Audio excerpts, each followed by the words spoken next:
우리가 읽은 사도행전 12장에서요, 세상 왕의 몰락과 교회의 부흥이라는 제목으로 하나님의 말씀을 전하도록 하겠습니다. 지난 몇 달 동안 사도행전 가지고 주일마다 이렇게 말씀을 전했는데요, 사도행전은 크게 두 부분으로 나누거든요. 1장부터 12장까지는 주요 인물이 사도 베드로예요. 그래서 사도행전 전반부를 베드로 행전이라고 얘기하고요. 그리고 13장부터 나머지 28장까지는 주요 인물은 사도 바울이고요, 바울 행전이라고 이야기합니다. 그러니까 오늘 12장 말씀 마무리 지으면서 베드로 행전을 끝마치고 또 이제 한동안 신약의 다른 부분 말씀 나누다가 때 되면 다시 또 사도행전으로 돌아오도록 하겠습니다. 제가 메릴랜드 살면서 플로리다에 살 때와 다르게 사계절을 만끽하고 있는데요, 플로리다에서는 1년 내내 여름이라 자연 경관의 변화가 거의 없어요. 그런데 이 메릴랜드에서 두 번째 봄을 맞이하면서 주변에 많은 꽃이 피고 많은 들풀들이 자라는 것을 보게 되는데요, 많은 꽃들이 우리 주변에 피는 것 같아요. 연두색 꽃도 피고, 요즘은 저희 집 앞에 하단에 이제 채소도 심고 꽃도 심었는데 짙은 주홍색 꽃이 이렇게 펴 있는 게 참 아름답고요. 특별히 그 하단 앞에 이렇게 잔디랑 이렇게 있는데 거기에는 그동안에 보지 못했던 짙은 그 보라색 꽃이 아주 예쁘게 피어 있어요. 뭐 들꽃이라 이름은 잘 모르겠고요. 하여튼간에 신비로운 짙은 보라색 꽃도 있고요. 주변에 이렇게 조금만 둘러보면 뭐 짙은 노란색 꽃도 지금 펴 있고 연 분홍색 꽃도 있고요.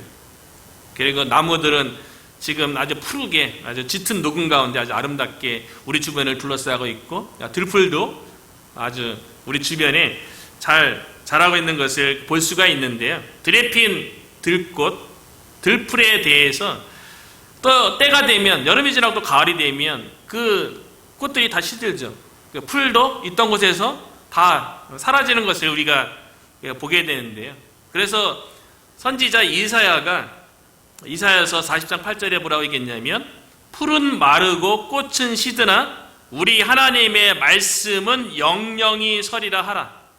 그러니까 우리 주변에서 보는 아름다운 들꽃, 들풀들도 시드는 때가 있다는 거죠. 잠깐의 영광이라는 거죠.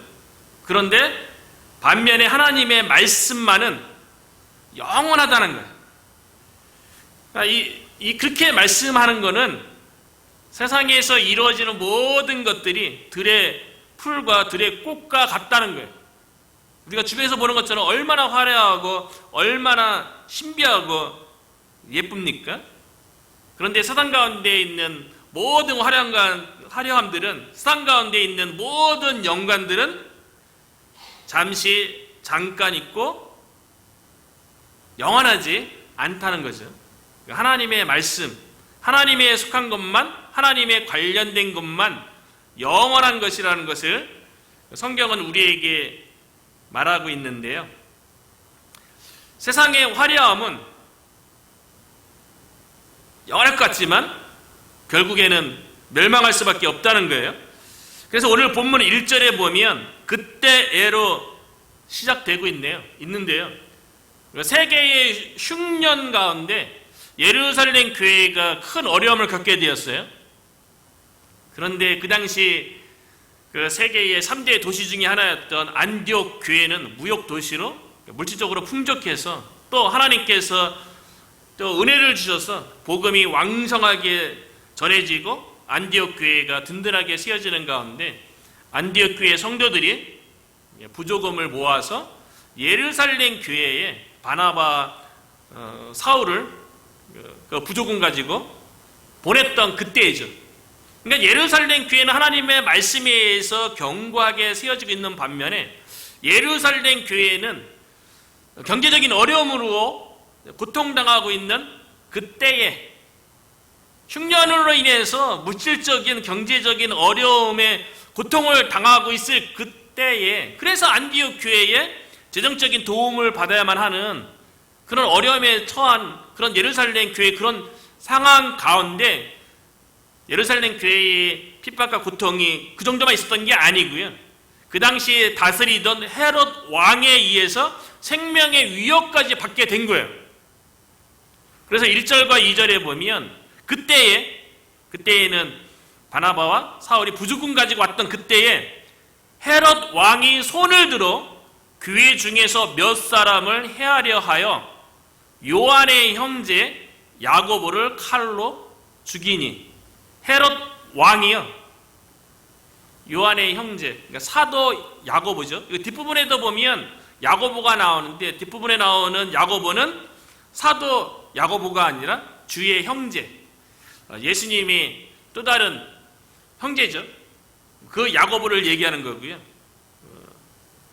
이전에 나오는 야고보는 사도 야고보예요. 야고보와 요한, 보아너게라고 불렀던 사도 중에 한 명을 헤롯 왕이 칼로 죽였다는 거예요. 그런데 오늘 본문에도 헤롯 왕이라고 나오는데 성경에는 헤롯 왕이 3번 등장해요. 예수님이 탄생했을 무렵에 그 당시에도 헤롯 왕이 있었죠. 그래서 동방에서 온 박사들이 헤롯 왕을 만나는 그런 장면도 성경에 기록되었잖아요.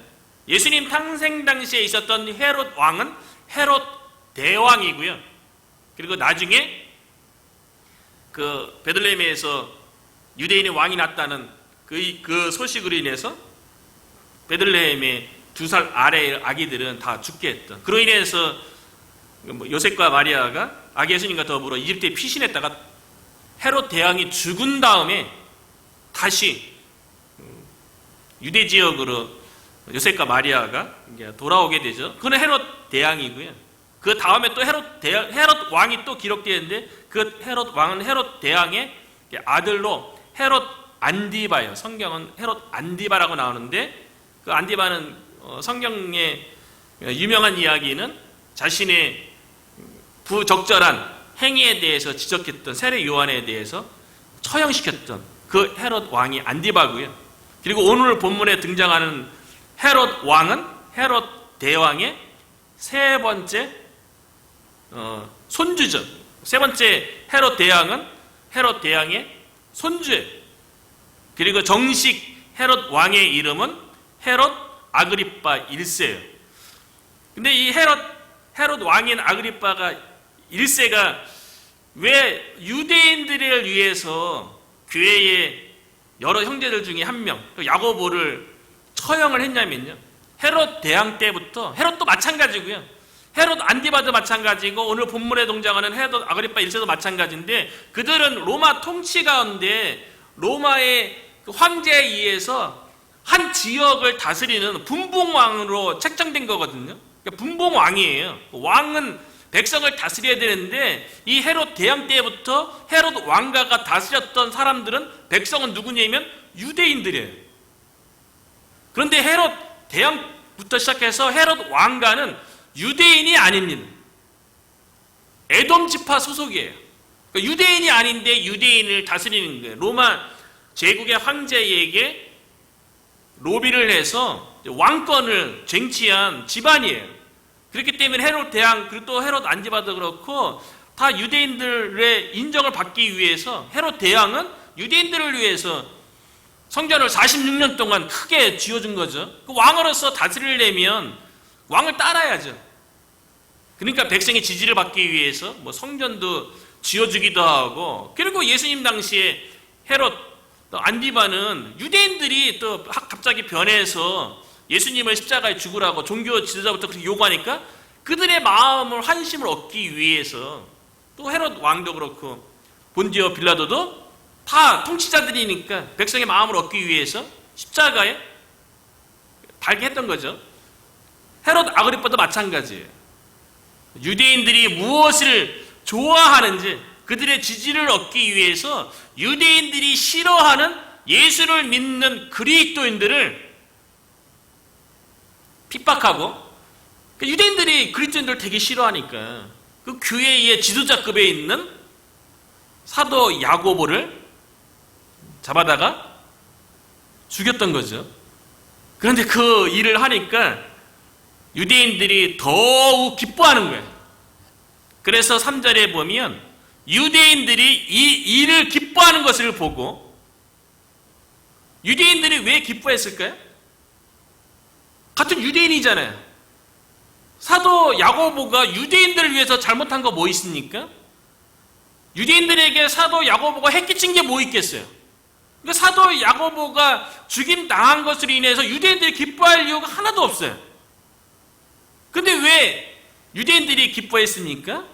유대인들의 마음속에는 예수님을 십자가에 처형하는데 유대인들이 다 동조하고, 유대인들이 헤롯 왕뿐만 아니라 본디오 빌라도 종교 지도자들을 이렇게 지지해서 십자가에 못 박는데 유대인들이 큰 역할을 했잖아요. 그런데 십자가 박혀 죽은 그 예수님에 대해서 그리스도인들은 그 예수님이 3일 만에 부활했고 그 예수님이 메시아다, 주님이다, 그렇게 가르치고 전도하니까 유대인들 입장에서는 유대인들이 앞장서서 예수님을 메시아로도 인정하지 않았고 메시아라고 말도 안 하는데 그 메시아로 따르는 그리스도인들이 싫은 거예요. 그래서 그걸 알았던 헤롯 아그리파 1세가 교회를 핍박하는 가운데 사도 야고보를 죽였고요. 그거를 본 그 헤롯 왕이요, 더 유대인들의 환심을 사기 위해서 또 다른 종교 지도자를 잡아다가 죽이려고 하는 거죠. 근데 여기서 우리가 생각해 볼 수 있는 게요, 서로 헤롯 아그리파 1세 왕하고 유대인들의 그 탐욕적인 죄악된 그 욕망이 서로 이해관계가 맞은 거잖아요. 헤롯 왕은 유대인들의 그 교회를 핍박하고 교회 지도자들을 죽이면 유대인들의 지지를 받으니까 헤롯 왕은 좋은 거고요. 유대인들은 자신들의 마음속에 예수님을 죽였는데 또 메시아라고 인정하기도 싫은데 그리스도인들이 예수님을 메시아라고 인정하고 따르니까 그게 싫은 거예요. 그러니까 자신들이 유대인들이 지은 죄에 대해서 합리화시키고 정당화하기 위해서 그 죽은 예수님을 부활했다고 믿고 따르는 그 교회에 대해서 핍박해 주는 것에 대해서 유대인들은 좋은 거예요. 그러면 유대인들 입장에서는 예수님을 그들의 손에 의해서 죽였는데 그것이 합리화되잖아요. 변명이 되잖아요. 참 그 헤롯 왕과 그 유대인들의 이 모습을 보면서 어떻게 본인들이 죄 지은 것에 대해서 그 예수님, 그 그리스도인들이 그 자신들이 메시아가 아니라고 이야기하면 그리스도인들은 예수님이 3일 만에 부활해서 메시아가 된다고 구약에서 약속한 메시아라고 얘기하면 그 교회가 얘기하는 얘기 들어볼 이유가 있잖아요. 그리고 유대인들은 자신들이 예수님이 메시아라고, 메시아가 아니라고 십자가에 못 박고 그 이후에도 예수님이 메시아라는 이야기하는 것을 들으려고 하지도 않아요. 종교 지도자들부터요. 그래서 사내들인 공회에서 예수님 믿는 자들을 붙잡아다가 예수님의 이름으로 말하지도 말고 가르치지도 말고 예수의 도도 전하지 말라고 그렇게 막 핍박했던 거 아니에요? 유대인들의 그러한 모습 속에서 오늘날 심리학 용어인데요, 확증 편향이라는 그 단어가 생각났어요. 확증 편향. 요즘은 이런 정치 이쪽에서 많이 쓰는 것 같아요. 보수적인 사람은 보수적인 것만 계속 들으려고 하고 진보적인 사람은 진보적인 얘기만 계속 들으려고 해서 서로 간에 극심한 대립을 나타낼 적에 확증 편향이라는 말을 쓰거든요. 이게 이제 심리학 용어인데요, 이 확증 편향이 무슨 의미냐면 자신이 믿거나 생각하는 것에 부합하는 정보만 주목하고 반대되는 정보는 무시하거나 깎아내리는 심리적 경향을 말하는 거예요. 지금 유대인들이 확증 편향에 있는 거예요. 그러니까 자신들이 예수님을 메시아가 아니라고 죽였기 때문에 거기에 동조해주는 헤롯 왕도 좋은 거고요. 그러니까 헤롯 왕이 아그리파 1세가 사도 야고보를 죽이니까 그것이 기쁜 거예요. 본인들이 죄 지은 것에 대해서 변명거리가 되고 합리화되고 자신들이 예수님이 메시아가 아니라는 그 믿음과 생각을 헤로드 왕이 더 견고하게 해주잖아요. 어떻게 사람이 죽는 것을 기뻐할 수 있습니까?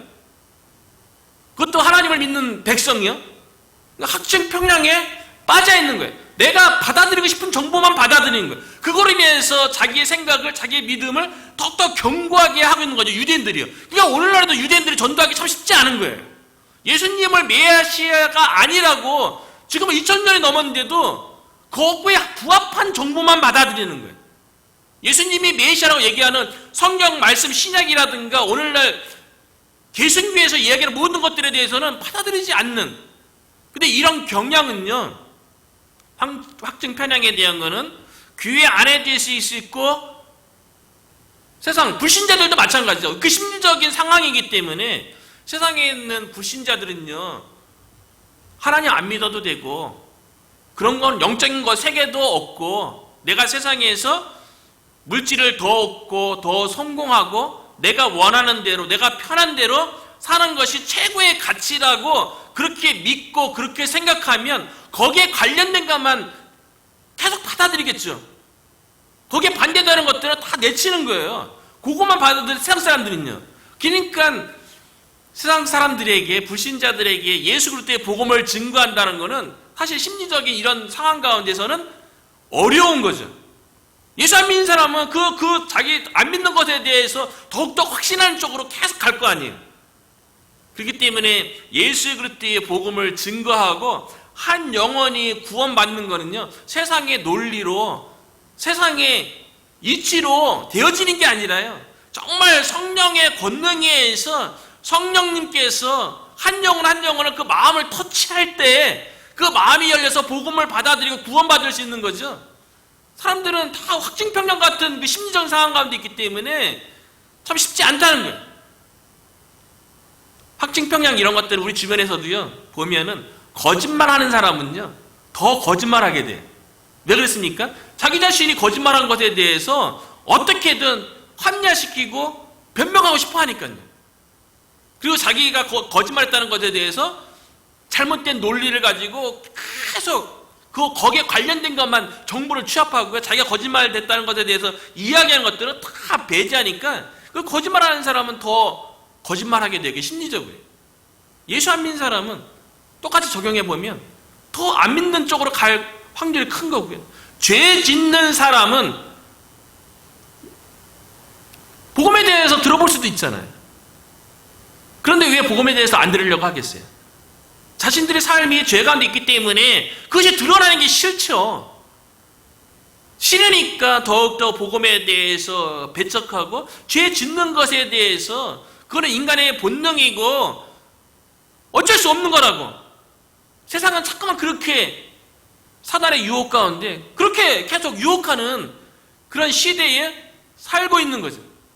유대인들이 예수님을 십자가에 못 박히고 그 십자가에 못 박은 예수를 믿는 그리스도인들에 대해서 자신들이 인정하고 싶지 않으니까 헤로드 왕이 사도 야고보를 죽인 것에 대해서 어떻게 기뻐할 수 있냐고요.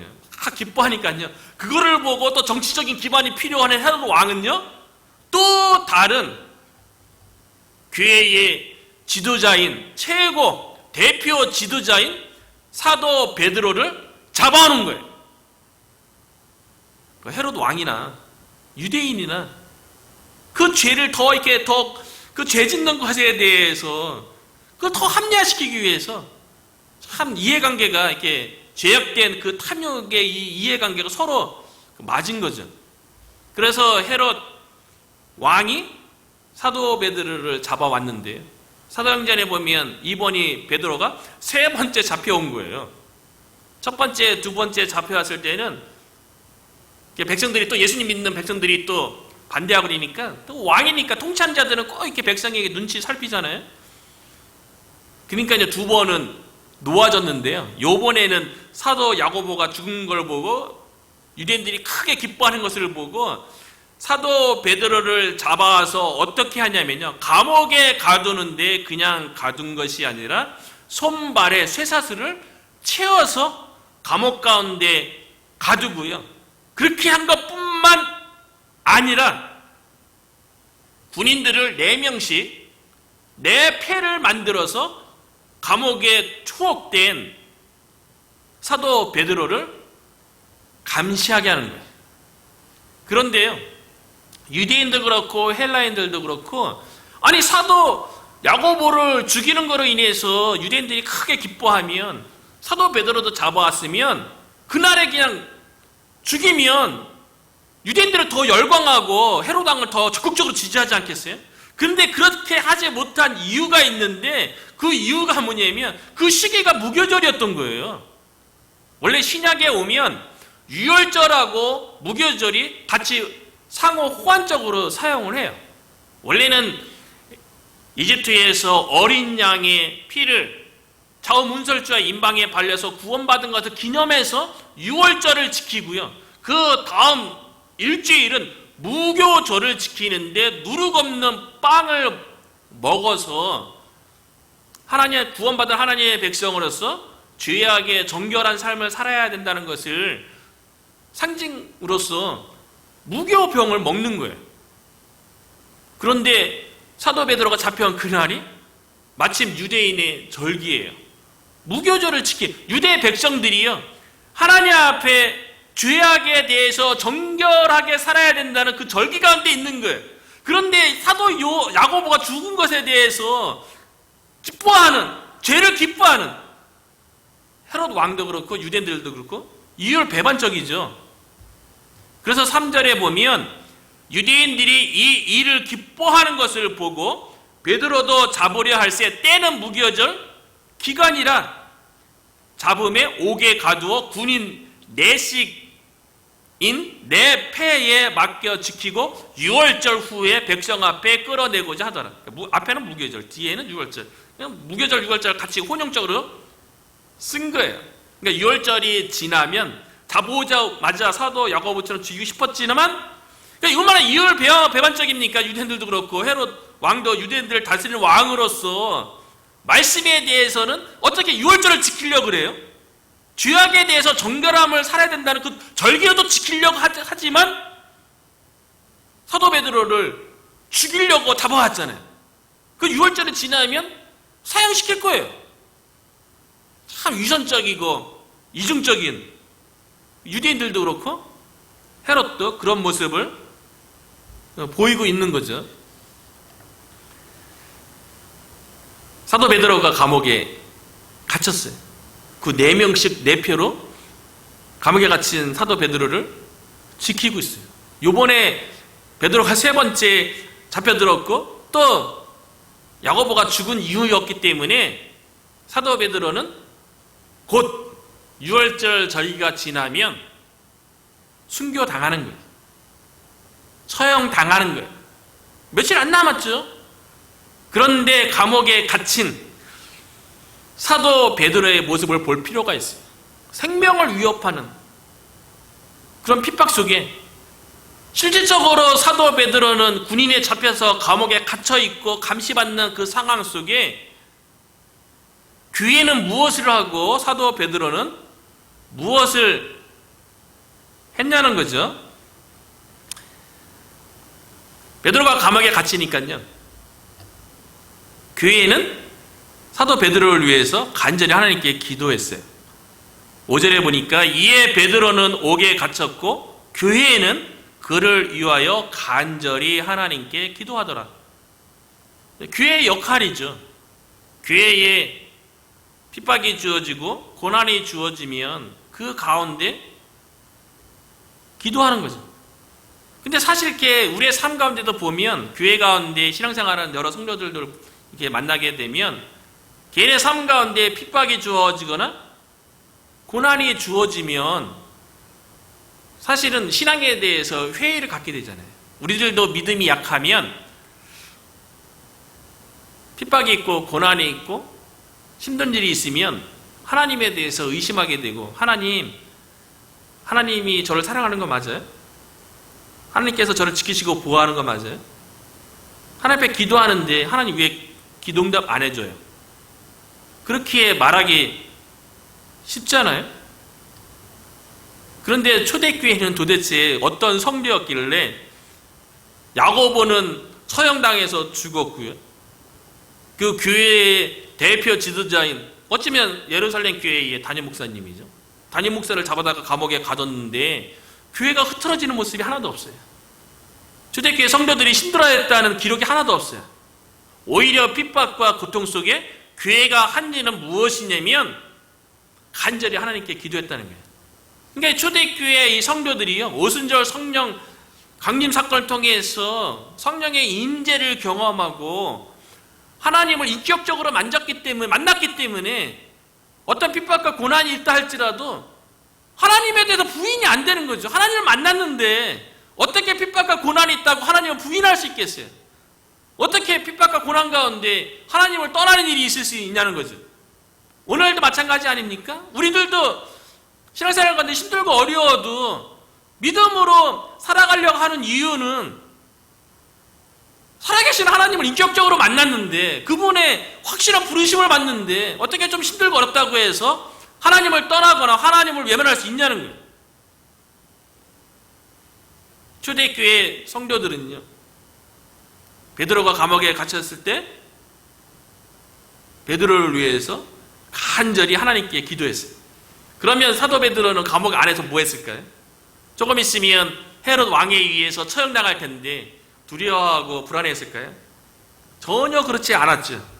사도 베드로는 감옥 안에 있든지 감옥 바깥에 있든지 살아계신 하나님 함께하기 때문에 오순절 성령 강림 그 권능을 체험했기 때문에 하나님이 주시는 평안을 누리고 있었어요. 그래서 감옥 가운데 쇠사슬에 묶여 있었음에도 불구하고 사도 베드로가 무엇을 했는지 오늘 본문에서 보게 되면요, 깜짝 놀라게 됩니다. 6절과 7절이죠. 헤롯이 잡아내려고 하는 그 전날 밤에 베드로가 두 군인 틈에서 두 쇠사슬에 매여 뭐 하고 있습니까? 쇠사슬에 매여서 감옥에서 뭐 하고 있어요? 누워 자는데 파수꾼들이 문 밖에서 옥을 지키더니 사도 베드로가 뭐 하고 있습니까? 쇠사슬도 하나가 아니에요. 손과 발 양쪽에 두 쇠사슬에 의해서 베드로가 묶여갖고요, 움직이지 못하잖아요. 쇠사슬인데 새가 닿으면 또 얼마나 차갑고 그러겠어요. 불편하겠어요. 그 쇠사슬에 묶였는데 또 잠드는 건 또 뭡니까? 불편한데. 그런데 사도 베드로는 쇠사슬에 매어 있었지만 누워서 그냥 편안하게 잔 거예요. 감옥 밖에서 아무리 파수꾼들이 군인들이 지키고 있다 할지라도 그런 것들이 두려움의 대상이 아닌 거예요. 헤롯 왕이 나중에 처형을 한다 할지라도 그게 두려운 게 아닌 거죠. 사도 베드로는 얼마나 잠을 깊이 잠들었는지요, 나중에 교회의 기도에 의해서 하나님께서 응답해 갔고요, 하나님께서 천사를 보냈어요. 근데 천사가 베드로를 어떻게 깨웠냐면요, 처음에 베드로야 일어나라 이렇게 얘기했겠죠. 안 일어나는 거예요. 손으로 흔들었겠죠. 베드로야 일어나라 이렇게 깨웠겠죠. 그런데 사도 베드로 또 안 일어나는 거, 얼마나 깊이 잠들었으면요. 어떻게 깨우는지 보십시오. 7절에 보니까 호련히 주의 천사가 나타나며 옥중에 광채가 빛나며 또 베드로의 옆구리를 쳐 깨워 이르되, 베드로야 일어나라니까 안 일어나요. 손으로 베드로야 일어나요. 안 일어나요. 그러니까 발로 천사가 걷어찼어요. 옆구리를 걷어찼어요. 얼마나 깊이 잠들었으면요. 이 베드로가 감옥에 붙잡혀서 깊이 잠드는 이 모습 속에서 예수님이 생각나잖아요. 예수님의 제자들과 함께 갈릴리 호수를 건너가고자 하는데 큰 강풍을 만났어요.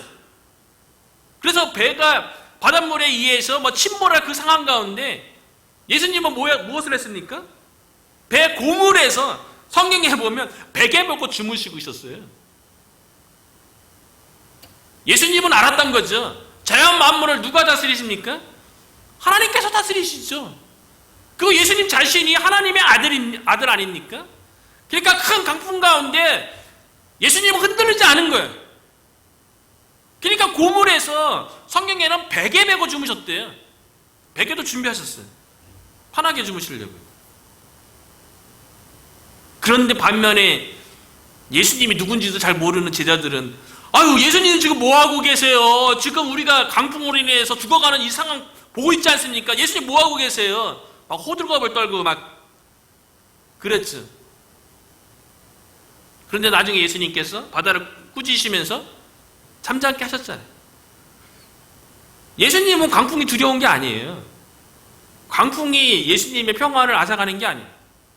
예수님이 하나님이고 하나님의 평안이 함께 하는데 왜 광풍 가운데 왜 두려워할 이유가 무엇 있겠어요? 사도 베드로도 마찬가지예요. 오순절 성령의 인재와 권능을 받았는데 하나님이 함께 하는데 베드로가 헤롯 왕이 두렵겠어요? 아니면 예수님을 십자가에 못 박으라고 그렇게 소리쳤던 그 수많은 유대인들이 두렵겠어요? 사도 베드로는 살아계신 하나님을 인격적으로 만난 거예요. 성령이 충만한 거예요. 성령의 인재 가운데 있으니까 내일 모레 헤롯 왕에 의해서 처형받을 위협 속에 있지만 평안하게 잠들 수가 있는 거예요. 예수님께서 제자들에게 뭐라고 얘기했습니까? 평안을 너희에게 끼치노니 곧 나의 평안을 너희에게 주노라. 내가 너희에게 주는 것은 세상이 주는 것 같이 아니하니라. 너희는 마음에 근심도 말고 두려워하지도 말라. 이 제자들에게 예수님이 하신 이 말씀이 사도 베드로의 삶 속에 그대로 성취되고 있잖아요. 저와 여러분 어떻습니까? 예수님이 약속하신 이 말씀, 우리가 일주일 동안 특별 새벽 기도를 가졌고 그 말씀을 나눴는데 아까 광고 시간에도 얘기했지만 그 말씀이 실적으로 우리 가운데 한 달 동안 성취되기를 바라는 마음으로 기도한 거 아닙니까? 왜 우리가 기도회를 했겠어요? 그때 말씀 붙잡고 기도한 것, 말씀이 주어진 대로 한 달 동안 살아갈 때 그 말씀이 실질적으로 우리의 삶 가운데 성취되기를 바라는 마음, 그거를 기대하고 기도해 가진 거 아니겠어요?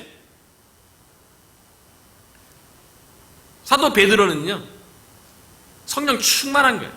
예수님의 평안에 주장하니까요, 감옥에서 쇠사슬에서 손발이 메어 있음에도 불구하고 천사가 발로 옆구리를 쳐야지만 일어날 정도로 깊이 잠이 들 수 있었던 것처럼요, 저와 여러분도 우리의 상황으로 인해서 우리 환경으로 인해서 풍랑 가운데 호들갑 떨었던 제자들의 모습이 아니라 감옥 가운데 사도 베드로가 깊이 잠들었던 것처럼 예수님의 평강이 저와 여러분의 마음을 주장해서 어떤 상황에 있다 할지라도, 어떤 문제가 직면한다 할지라도 그 예수님이 주시는, 세상이 줄 수 없는 그 평안이 저와 여러분을 주장하시기를 주의 이름으로 축복합니다.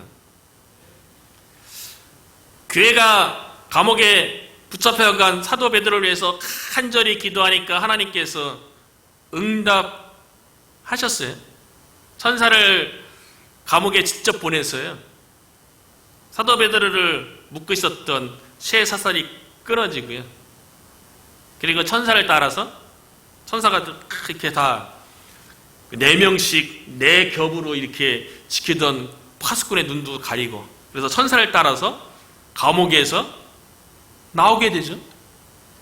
그리고 베드로를 위해서 간절히 기도했던 교회 성도들이 그 마리아의 집에서, 마가라 하는 요한, 그의 어머니 마리아의 집에서 모여서 막 기도했는데 그 집에 가서 대문에 똑똑똑 두드렸어요. 베드로가요. 그러니까 그 안에 있던 로데라는 여자아이가 나와서 딱 보니까요, 사도 베드로인 거예요. 어쨌건 교회는 누구를 위해서 기도했습니까? 사도 베드로를 위해서 기도했어요. 그래서 하나님께서 응답해 주셔서 사도 베드로가 기도하는 마리아의 집 대문 앞에 있는 거예요. 그런데 이 로데라는 여자아이가 너무 기쁜 나머지 기도 응답 받은 것이 너무 신기하고 놀랍잖아요. 그래서 너무 기뻐갖고 대문을 열고 베드로는 같이 들어가면 되잖아요. 그런데 베드로인 거 확인만 하고서 그냥 뛰쳐 들어가서 기도하는 성도들에게 베드로가 문 밖에 서 있다고 얘기하니까 그동안에 교회에서 베드로를 위해서 기도했는데 아니라, 너가 잘못 봤다고. 아니라고, 로데가. 내가 분명히 베드로를 봤다고. 그러니까 교회 성도들이 뭐라고 하냐면, 그럼 너가 본 것은 천사다. 그렇게 얘기하는 거예요.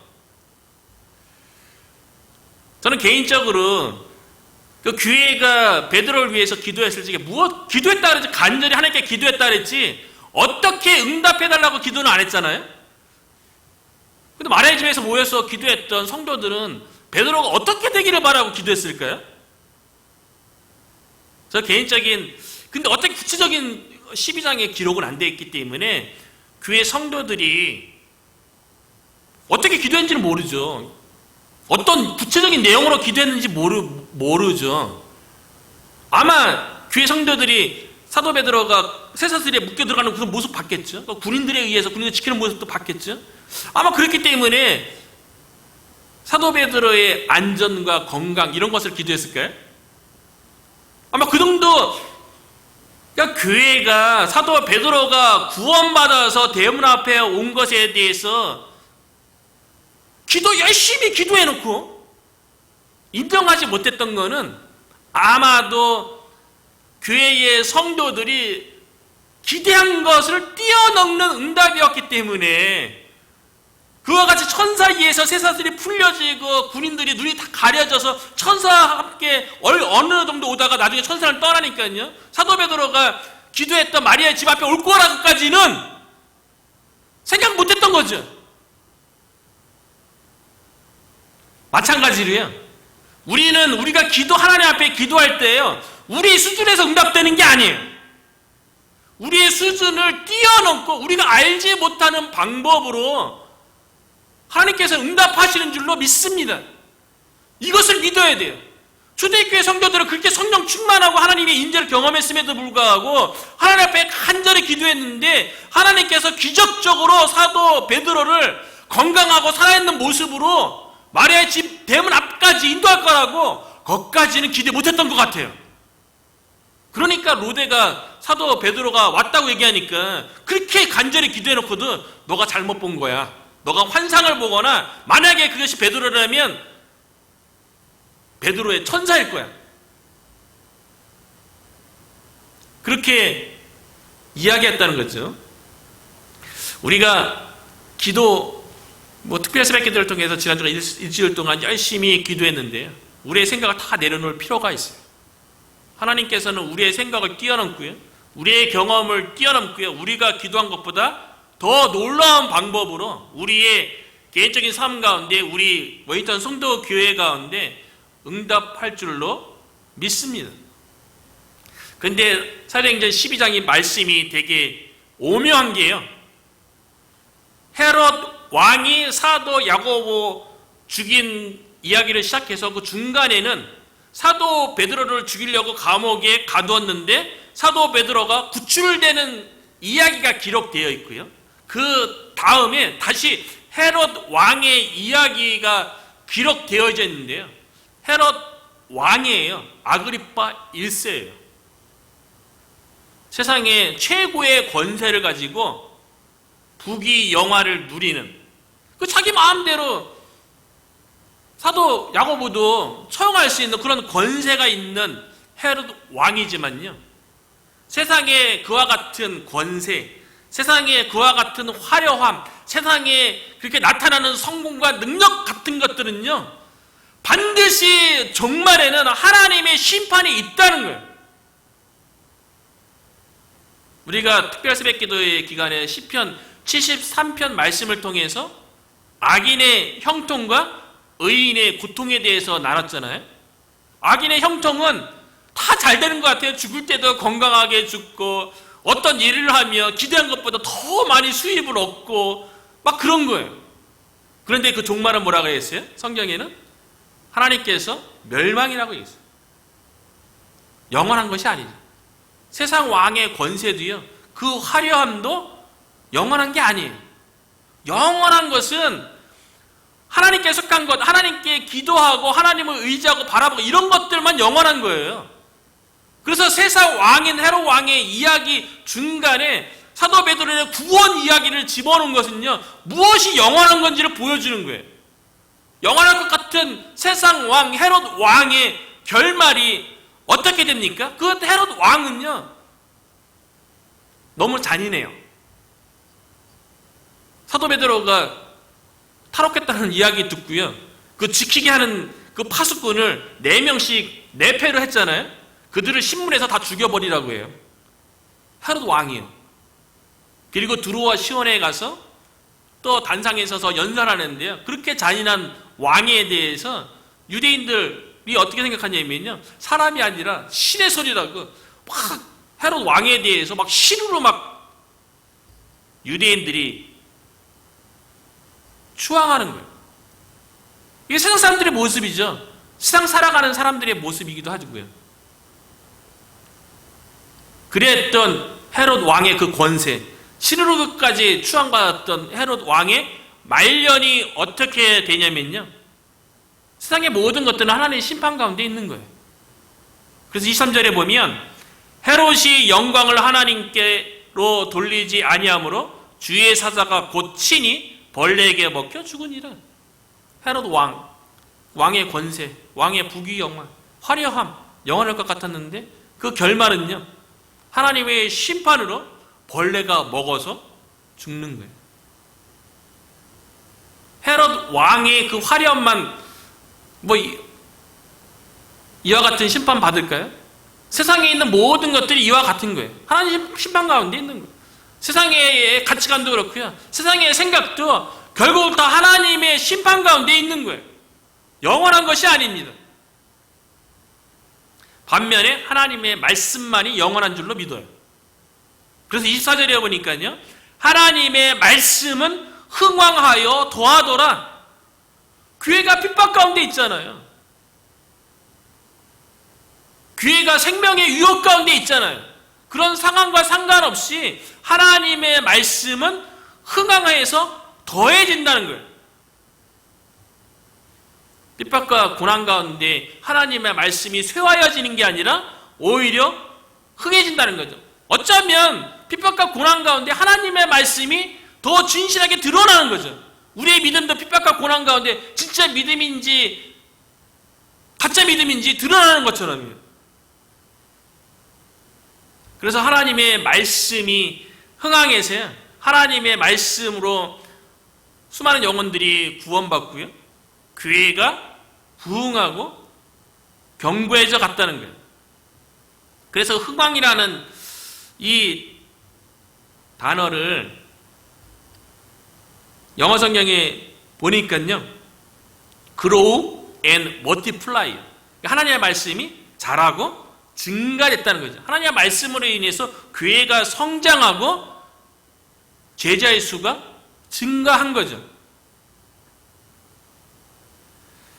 그렇기 때문에 영원한 것, 하나님의 말씀에 속하고 하나님의 말씀 붙잡고 하나님의 말씀이 우리의 삶 가운데 성취되어지는 그 은혜를 우리가 누리기를 주의 이름으로 축원합니다. 세상에 속한 것은요 잠시 잠깐이에요. 오직 하나님 말씀만이 영원하고 흥황케 하기 때문에 우리가 하나님의 말씀 가운데 우리 교회도 우리 개인의 삶도 흥왕하는 성장하고 멀티플라이 증가되어지는 영적으로 질적으로 양적으로 부흥케 되어지는 저와 여러분이 되기를 주의 이름으로 축복합니다.